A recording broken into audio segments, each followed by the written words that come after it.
Yeah, hi there. These comments are for FB, and I am Michael, the founder, owner, and the materials writer for all of your lessons at the 7-step system to pass the TOEFL IBT.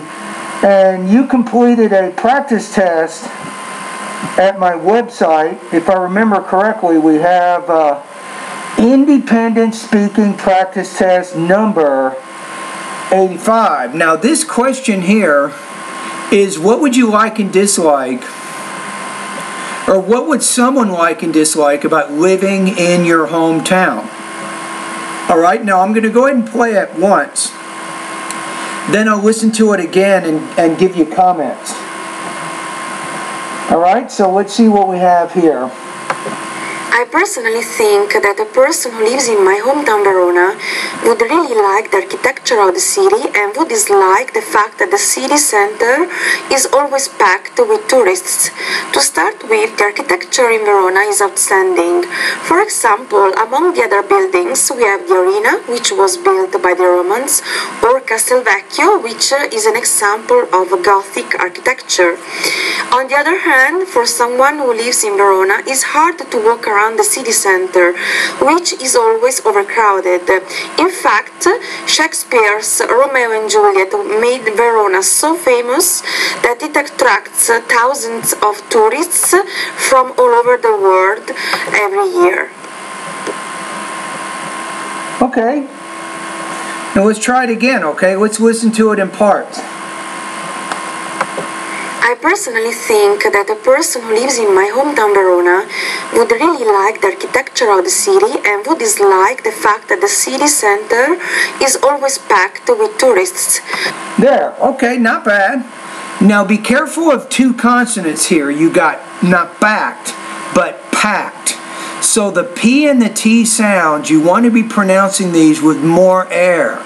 These are kind of explosive consonants in English, so the tourists would not want to visit because it's packed, or the visitors may not like it because it's packed with tourists. Alright? So be careful about that T and the P consonant sound. Alright, let's keep going. To start with, now, I like that first, to start with. That's a great way to begin your first supporting point. It's showing a clear connection of what you're saying back to the beginning. I can predict you're not going to talk about architecture. Architecture in Verona is outstanding. For example, among the other buildings we have the Arena, which was built by the Romans, or Castelvecchio.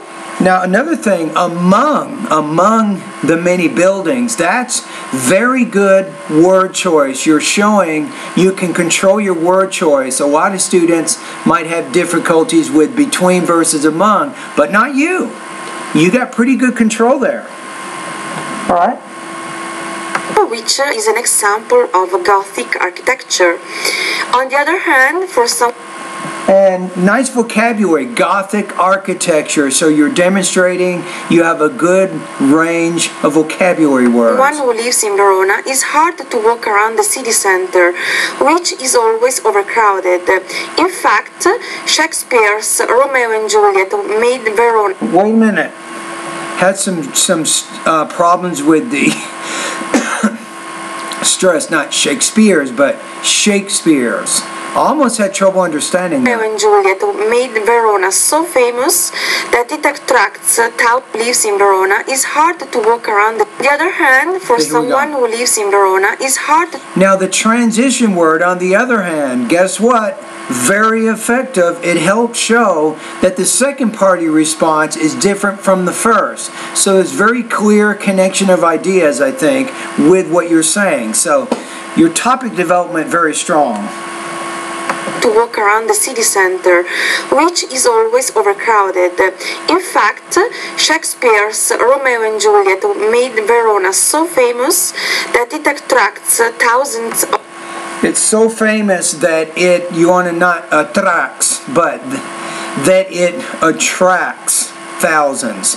So you have that non-native speaker accent, no doubt, right? But you're explaining your ideas, you have a good, strong organization. Tourists from all over the world every year. Okay, so what do we got? Let's take a look at the actual rubrics here. I can go over your score here so we can kind of see what you're doing here. Okay, first of all, I think from a delivery standpoint, one thing I'd like you to work on right now a little bit is your consonant clusters with the TR, like attracts, but I'm going to say it attracts.